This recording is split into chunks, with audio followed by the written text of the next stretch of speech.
Broadcasting live, this is the Tech Lunch Roundtable. Broadcasting worldwide are your hosts, Jason and Mish. Sit down, put your feet up, grab a cup of joe, light up that Cuban cigar, and join us for the next hour in a roundtable discussion on anything tech.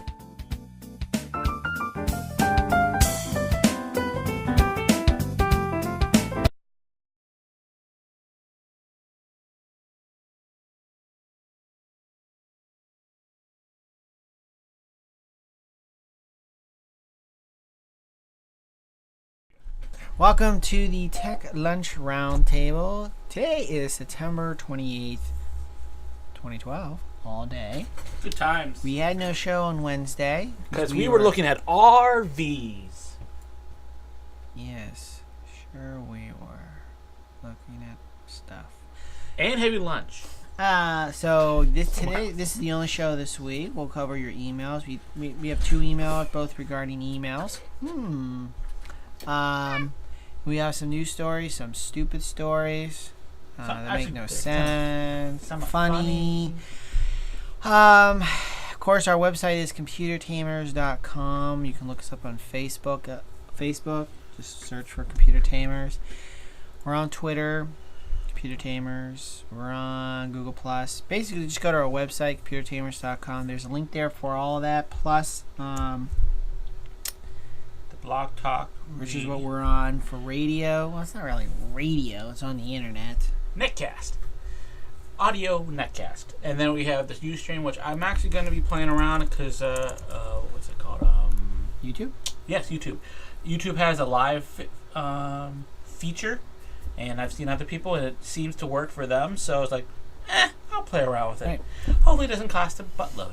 No, I think it's free. I think we can do it. I don't know how you do it. Anyways, we'll look into that. We'll do that after the show. What else? Plus Ustream. Yep, we're there too as well.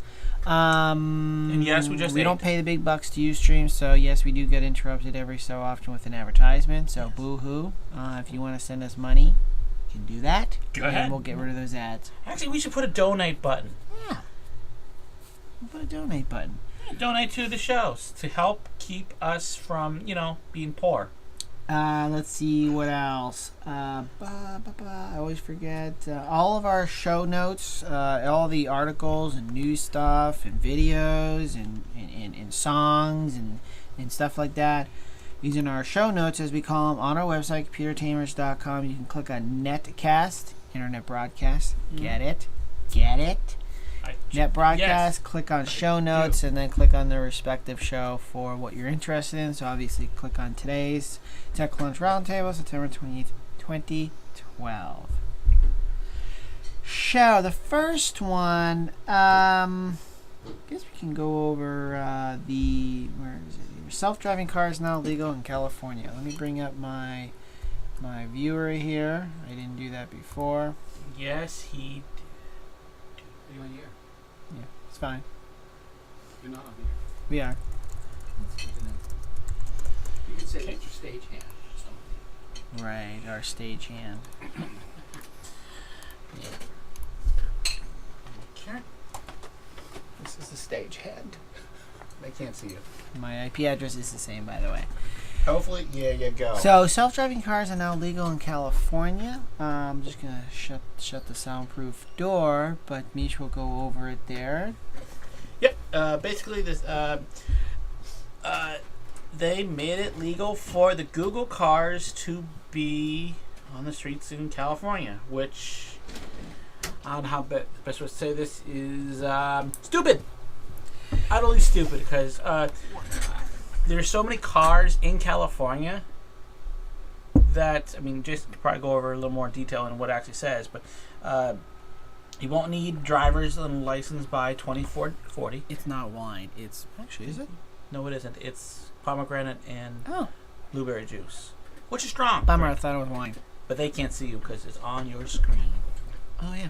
Anyhow, so California is the latest state to allow testing of Google self-driving cars on the road. Governor Edmund Jerry Brown signed the Autonomous Vehicles Bill into law last Tuesday, alongside, of course, Google co-founder Sergey Brin and states whoever. But anyways, And we know Google has been actually testing these self-driving cars for quite a while. Mm-hmm.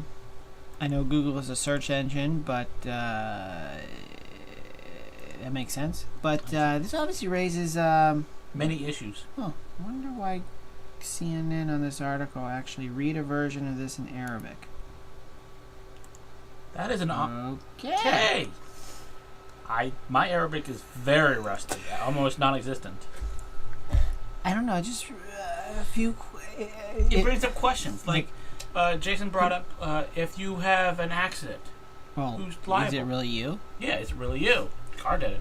Or they do say that in all their testing, there's only been one accident, and that's only when the human was in charge of the driving. But again, that's only a couple cars. As more and more happens, just like Android devices. How many of their Android phones crap out? And because it's computer controlled, and we've actually had we've shown news stories in the past where hackers have taken over cars. So if cars taken over, reverse is now, and they can't. Who's gonna be? Who's at fault? Does that mean you can drink? Does that mean the drinking and driving law doesn't adhere to you? Can you do drugs in the car because you're not driving?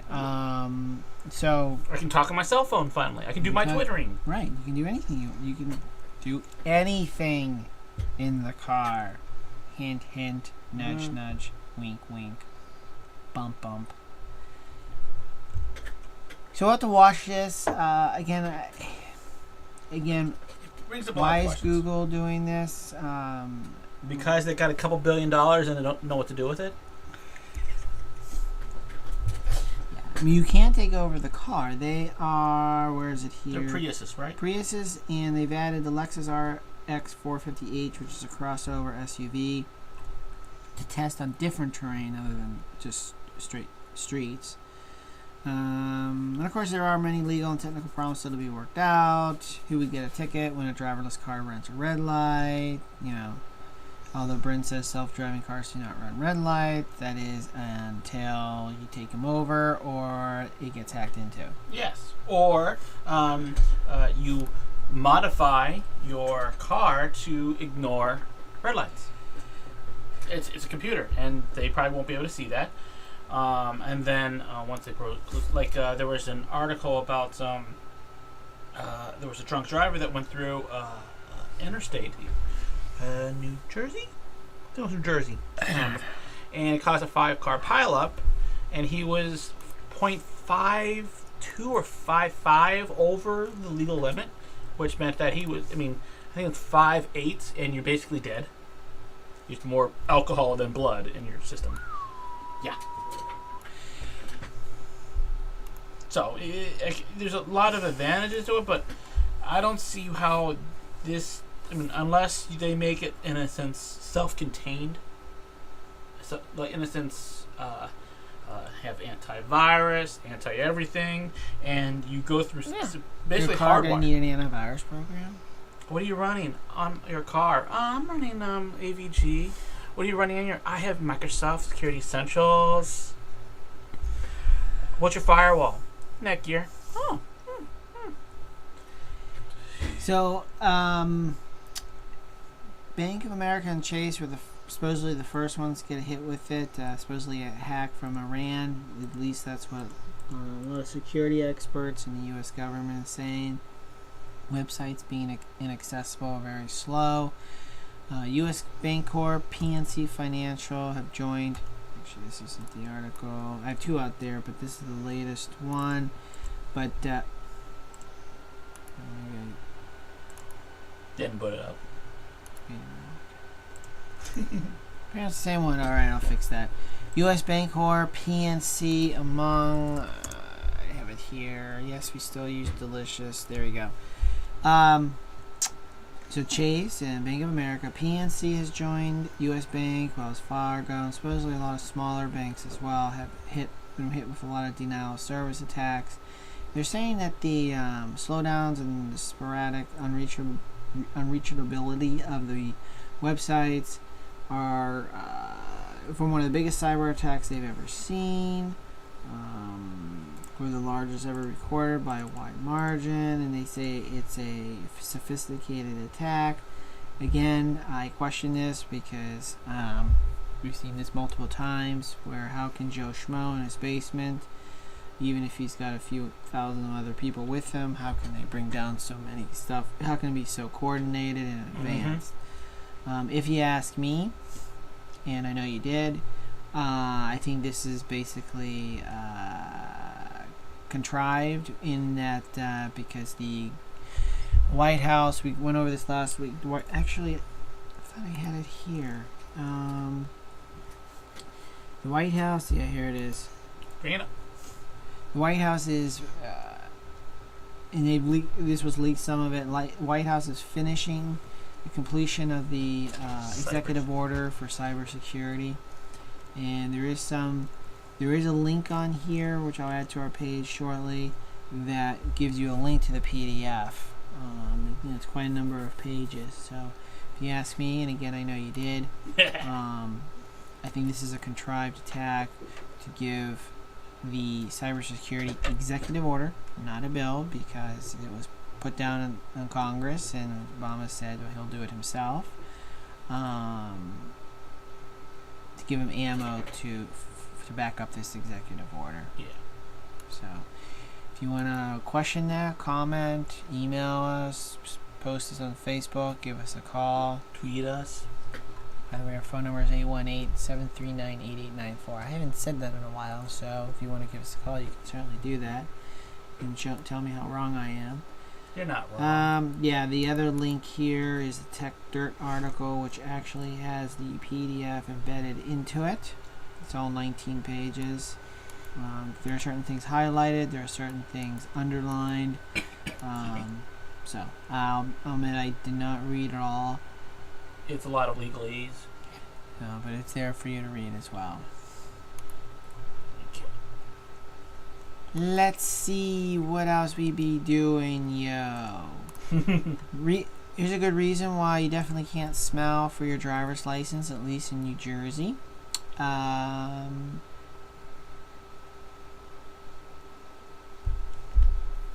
In January, New Jersey launched a new face recognition software that forbids license applicants from smiling wildly or making other exaggerated facial expressions that might confuse the computer.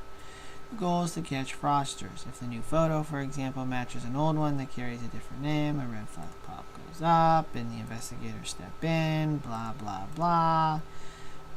Pennsylvania and Delaware are using the software too. They say the smile, no smile is not a problem. But New Jersey, you're specifically told not to smile, and apparently, at least in New Jersey, they have a lot of fraud with driver's license. Kind of odd. Didn't know that was a major problem. I didn't even know that was a major crime. But It's like, okay. jeez. Maybe there's a lot of teens have fake IDs. If you know where I'm going with this, which you probably don't, and if you ask me, which you probably did, I don't think that's the cover story. They're just doing facial and we already know the government has had for years the facial recognition software, Trapwire, of all the cameras that watch what you go. Again, just like the 24 show with Jack Bauer, where they can pull up a face and then track it across the country with the cameras and all around. So this is just another. Heaven forbid if you had the same name or even a close face to somebody that did something very evil. Yeah, man. Good luck. Because there are... See, the thing about faces and the facial recognition is, there's only 8 different facial types, variations. So you have 8 different mouths, 8 different noses, 8 different brows, 8 different ears, that kind of stuff. And you have different variations. Well, we have, 6 billion or 7 billion people on this planet? There's going to be some duplicates. Much like your email. Sometimes you see a duplicate, you get a duplicate. And now that we have more and more people, which I know everybody says the planet is overpopulated, it's not.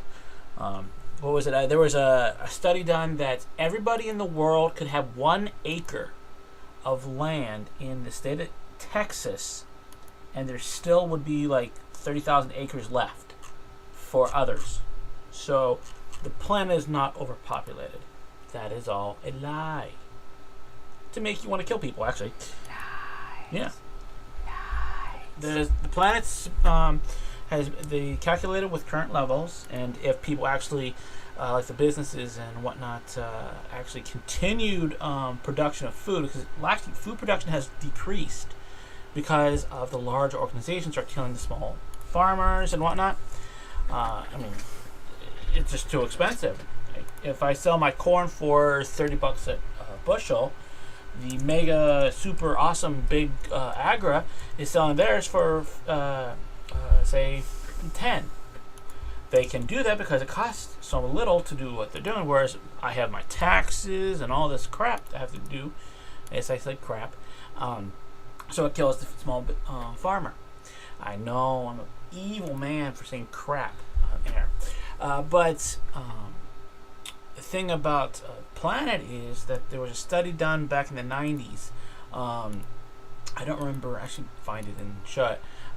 They said basically that the planet could support, without any change to the food production at that time, because it's gotten a lot worse since then, was like 10 billion to 20 billion. And it was like, that's easy. And that's with current land mass and whatnot. It's like, it's just easy. So our current levels is nowhere near. I mean, plus also they're cutting down and destroying a lot of the rainforest, but the rainforest only produces 20% of the oxygen on the planet. A lot of it is produced other ways. Woo! Yes. Next. Yes, RIM research mode. Take it out.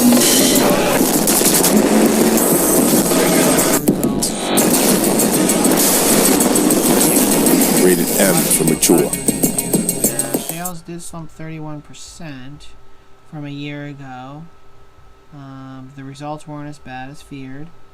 So, of course, investors sent the stock 17% higher. They booked a net loss of $235 million on sales of $2.9 billion.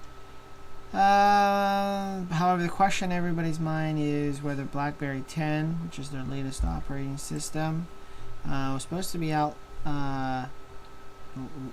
earlier this year, I think, or something. No, it was supposed to slated for release later this year. However, in June they did reveal that BlackBerry 10 won't hit the market until the first quarter of 2013, which was so big news that a lot of folks had thought maybe they weren't going to make it. And supposedly BlackBerry 10 is going to be the end-all be-all for RIM. If they do it right, they're back in the game. If they do it wrong, they'll lose it. I don't think they'll do it right because They're hurting, and they're going to make mistakes. mistakes. Who knows? And maybe they're the next Apple, so... Bringing up Apple, if you want to bring up, I sent you an email with the article.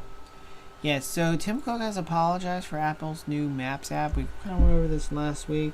A lot of folks have issues with the Maps app.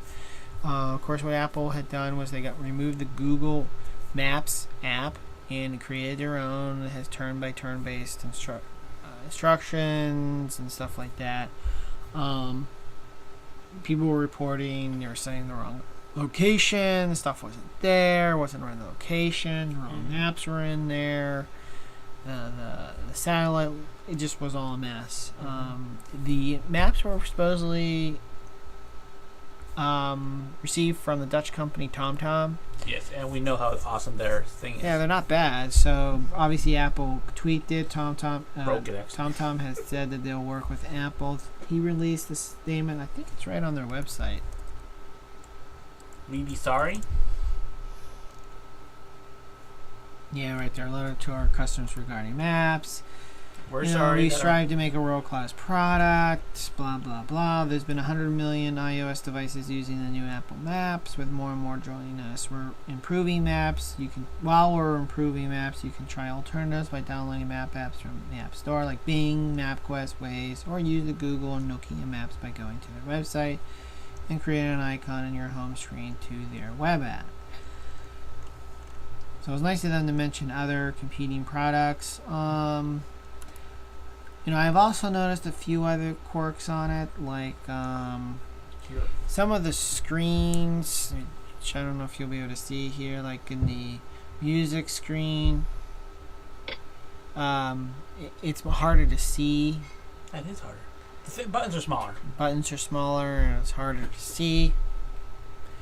So they've changed that around.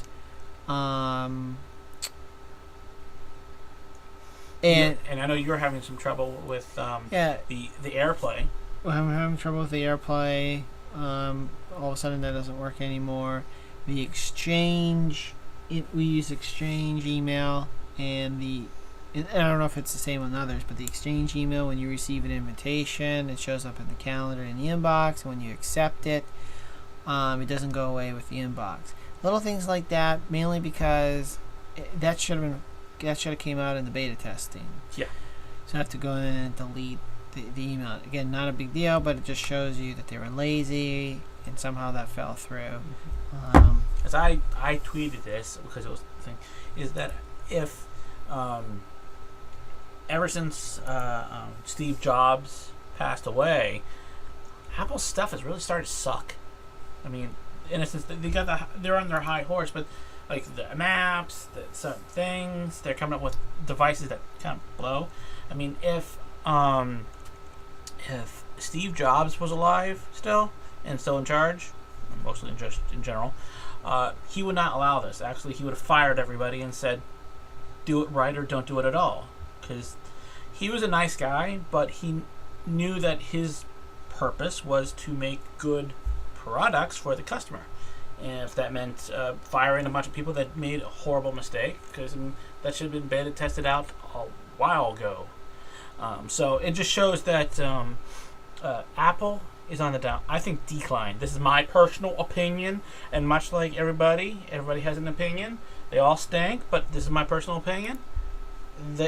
Without Steve Jobs, they are nothing, and that's what my tweet said.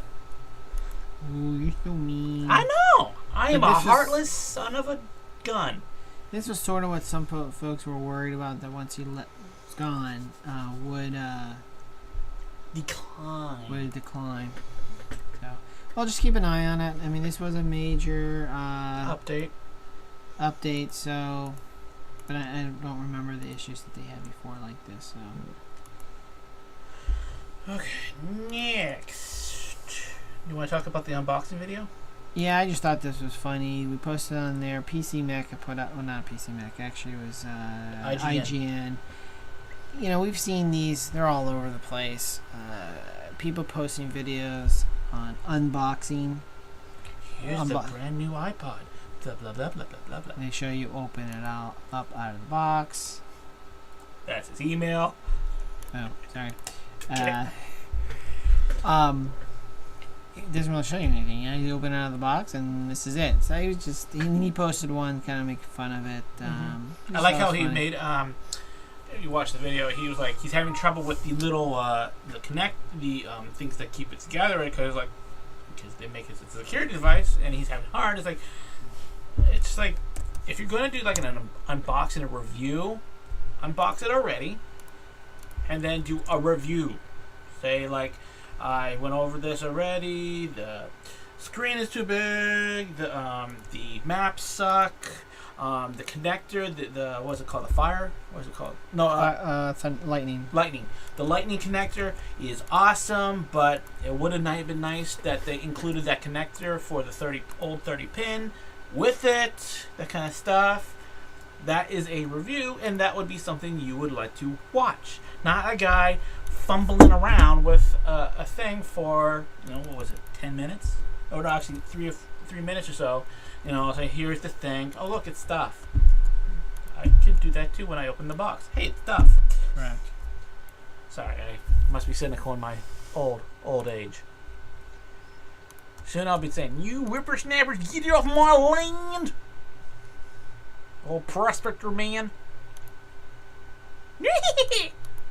Sorry. I am updating our site. There's new links. New links. Let's see. I'll just go over this. We will show it after Jason's finished. Our private Facebook messages becoming public.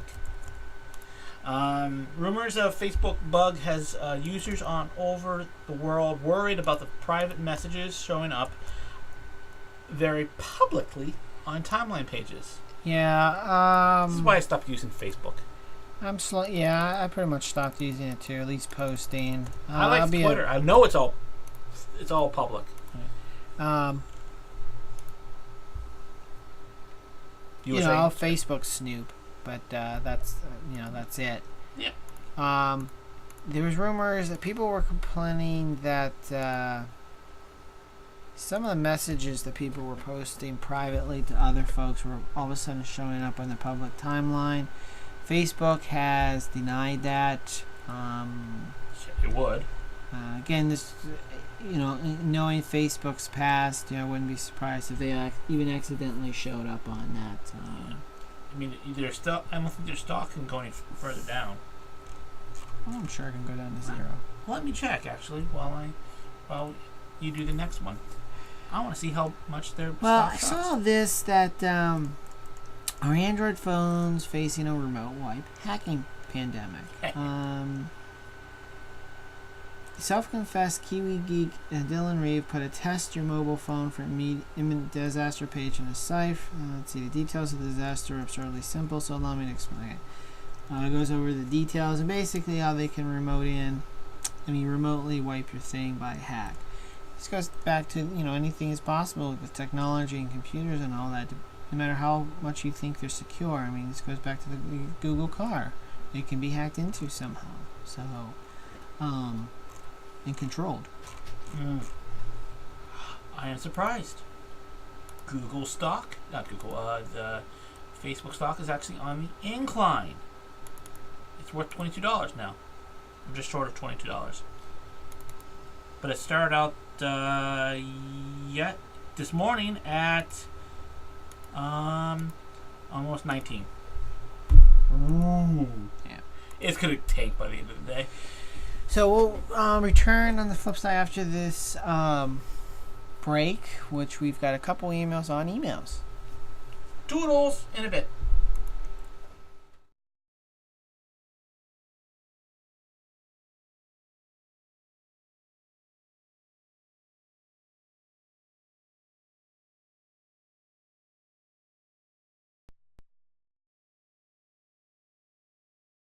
If you're looking for a change, you might try another place. Cause the candidates you're looking at are basically the same. There's one on the left and one on the right. Only difference the direction they are facing when they lie. It's a great big game and you are the pawn, willing contender when you choose to play along. Well, don't be fooled, don't be forced to choose between two men that are controlled by the same machine. It's the same old story, truly it is. Another cast of characters pretends to give a shit about you and me or whoever votes. Their end game is obviously not what we were told. They want war and destruction, mass death and more. They'll call the population, taking vaccines door to door. A little poison in your water, a little poison in your food. But don't you worry, they say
Now when November rolls around, just keep this in mind. You've always got a choice, so choose to decline. To pick a lesser evil, to choose from what you've got. With both sides the same, there's no side to get behind. So just stand together, don't take this anymore. Just keep on fighting in this information war. You aren't the only one you have to answer for. So just keep on fighting in this information war. Keep on fighting in this information war.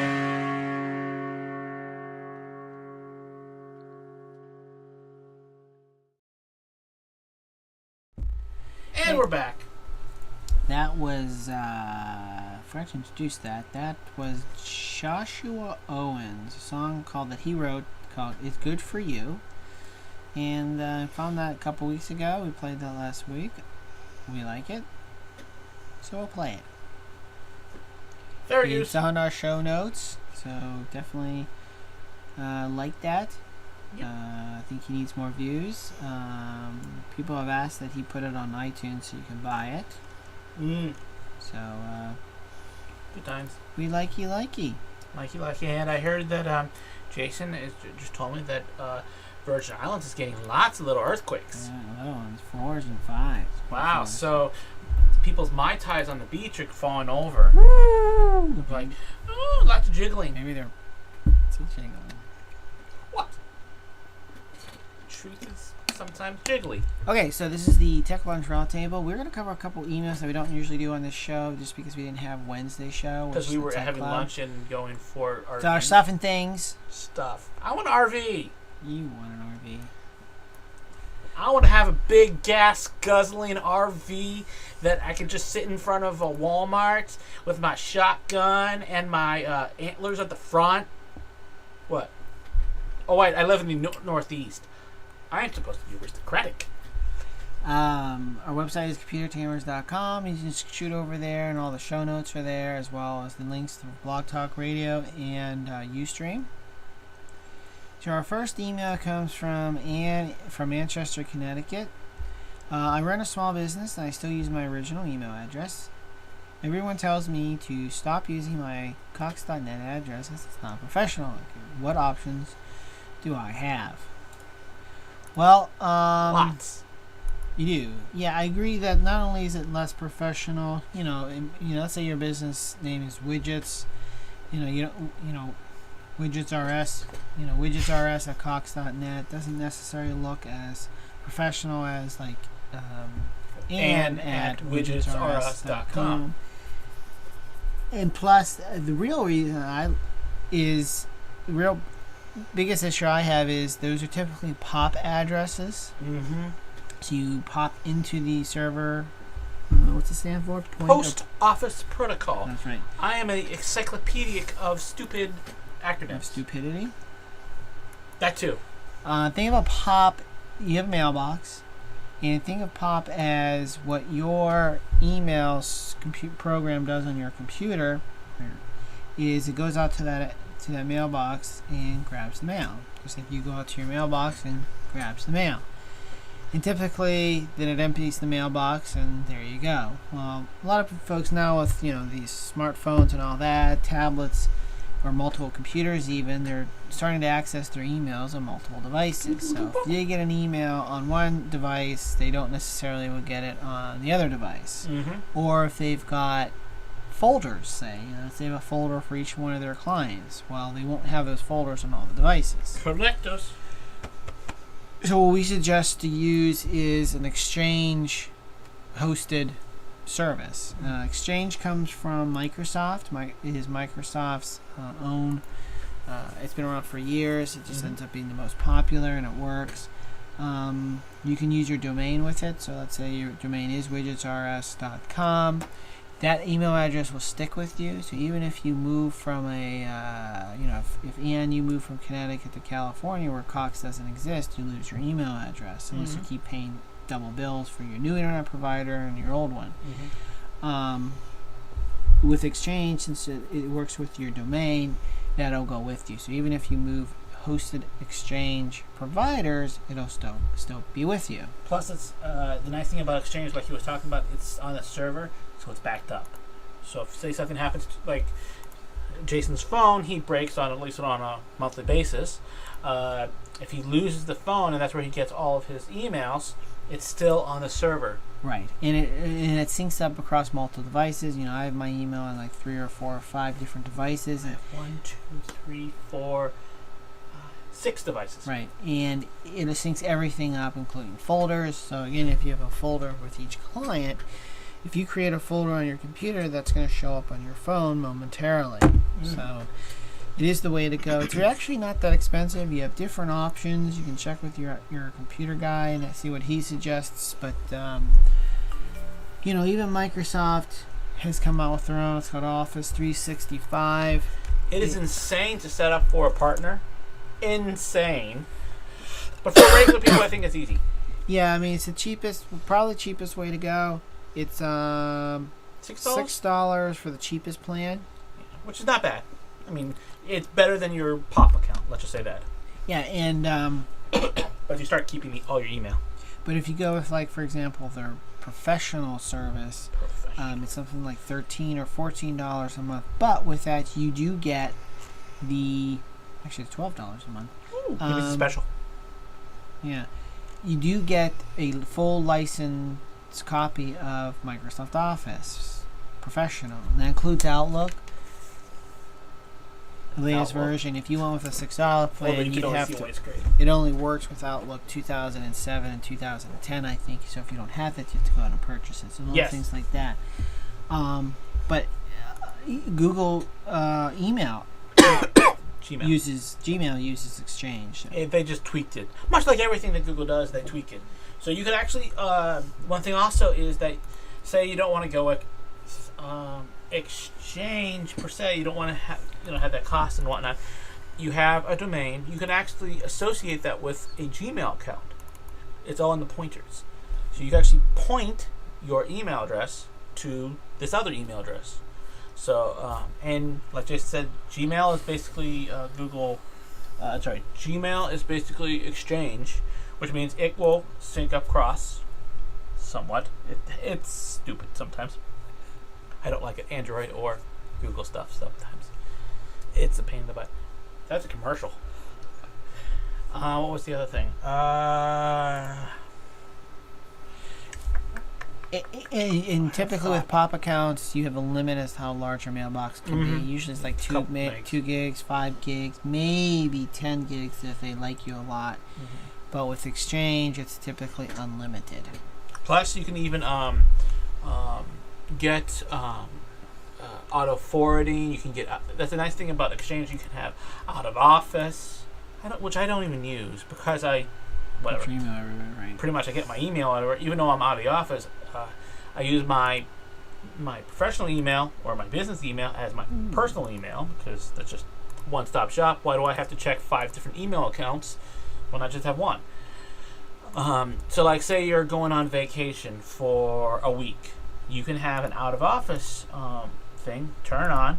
It basically sends back an email as soon as somebody gets an email. This also goes with the spammers too, which is kind of funny. It will say that I'm currently out of the office for a week, whatever you want to say. I will get you email as soon as I get back, or if this is an emergency, call blah blah blah blah blah blah blah blah blah blah blah. So there's a lot of little quirky things, not quirky, useful things. One thing also is the webmail is basically a scaled down version of Outlook. So say you're in Zimbabwe on the vacation and you're like, I need to check that email, and you don't have your computer with you. Just log on to the website, log in, and all of a sudden you see everything. You see your folders, your notes, your calendar items, whole 9 yards. And that's also another thing. Exchange has calendar other than folders. Right. It also has contacts. So that's the nice thing about tasks. The nice thing about Exchange for a phone is that you know how you have all your contacts. I need to call Jim. Okay, Jim's there. Usually you keep those in your phone as a normal. With Exchange, you have all your contact information in Outlook. It takes a little time to put it in. They show up on your phone. Basically, I'm getting a call from Jim. Okay, cool. Right. Oh, I need to know his address. It's in my contacts. There you go. Plus, you can set rules up. So if you get an email, like all my YouTubes go into one folder called YouTubes. Then I separate it out by certain certain things, so I can, when it highlights saying there's a new message, new thing there, it's like, oh, I have this thing from RT because we watch that. I can go in there and see it on a daily basis. Or I have all my Earth change things, so it's like, yeah, it's where I put all my earthquakes. Oh, which it fills up quickly. But then you have other things. So in a sense, you don't you can actually have some sort of organization. So that would be what I would suggest too. Exchange or Google. I'd say Exchange over Google. I think there's other services kind of like Exchange, but I don't think they even come close. I can't remember them. So I remember when we were looking for alternative email, back when we had an Exchange server at our location, because it's a pain in the butt to maintain your own Exchange server because spam and hackers suck. Because you get relayed off of whole 9 yards, whereas these off-site ones, they're doing all that. So hands off. right. Because trust me, when you get hacked, your email server gets hacked, or start getting relayed off of, and you're getting notices from the DOJ saying that you're blacklisted. Dodge. It's Dodge. It's not so much fun because then you have to say, I didn't do this and this and then. It wasn't me. Yeah. So that's a pain about it. All right, so go with Exchange. Dave from Charlotte, South Carolina is asking, how does spam work? Spam. See, what they do is they take whatever's left from the pig or animal, and they basically mince it up to a mush. Cram it. They cram it into the can, seal it up, and then they put it through what's called a steam bath, which basically cooks it. And that's where you get spam. Yum, huh? It's the reason why spam is so dang cheap. That answers your question, Dave. Well, Dave. Unfortunately, the Dave. real answer is Dave. I can't get that for you, Dave. Spam is much like it's the unsolicited email, and it comes from the fact, like I just alluded to, is that it's the unused and unuseful parts of the information, or the pig, or turkey, or beef, or some sort of variation in between. It basically the spam is unsolicited email, as Jason said, but used to be just sent out, a forward or something like that. Now it's gotten to be very nefarious. Now they can actually spoof your name onto somebody else's email address. Because you know how, say I send something to Jason, it says Mish or Mishstein or Dumbo on it as what it displays. They made the spam email to be able to actually hijack that name. So like Jason and our dad were getting emails from me, and it said my name. It looked right.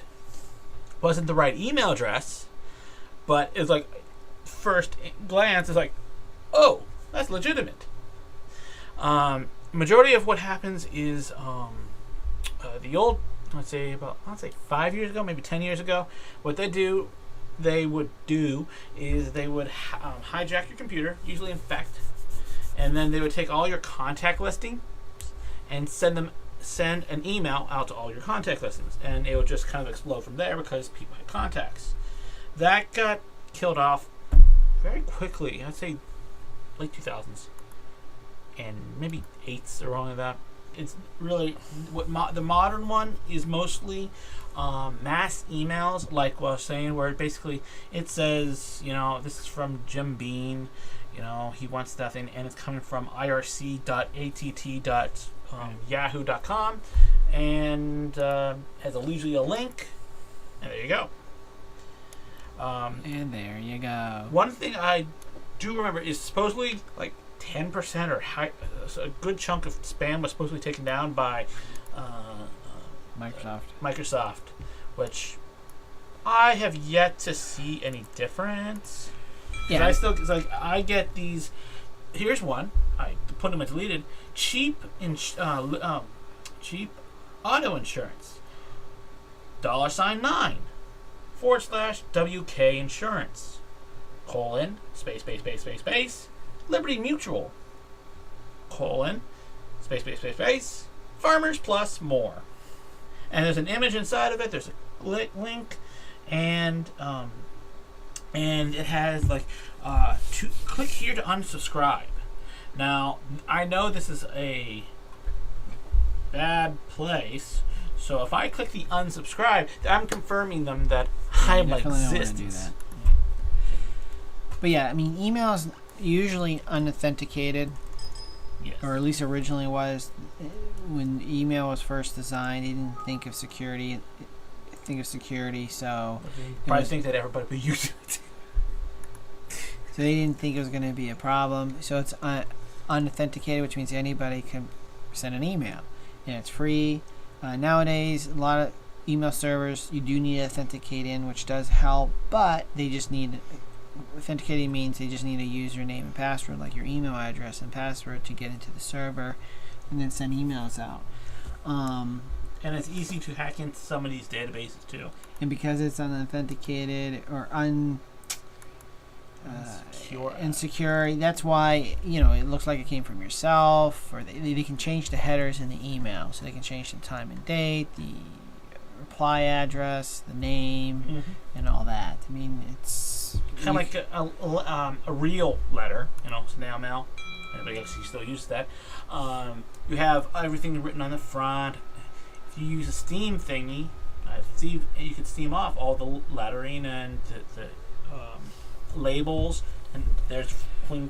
There you go. This is now coming from Jerkface to Jerkface and put on something else. So there's not really much you can do to stop it. Nothing. You can get, if you use an email client like Outlook or Live Mail and all that, there's what's called CloudMark does make an anti-spam filter that you install. It's like $59 a year, which is super awesome good. I think it's the CloudMark Desktop. Yep. And they make them all for if you run your own server. Yeah. I guess apparently they make one now for social media and stuff like that. Ooh. It's now free. Oh, okay, it looks like the Pro one is still probably money. On-demand scanning, add contacts, and all that. So it's still only $20. That's not bad. So you can check that out for CloudMark. But again, the servers typically have their own anti-spam filter in it. Yes. Which you can get what's called a false positive, which basically Aunt Martha's email, because she was sending you something about insurance, and you're like, delete. All insurance is delete. Well, Aunt Martha's sending you something, and that would be a false positive. So you still have to check your spam folder, because usually it separates it out, and just say, okay, Aunt Martha, not spam, and everybody else can go to Hades. That means hell. So that'll be it for today's show. We should be back next Wednesday at 12 noon for the Tech Club show. At 12 noon Eastern Time. So, auf Wiedersehen, Merkel.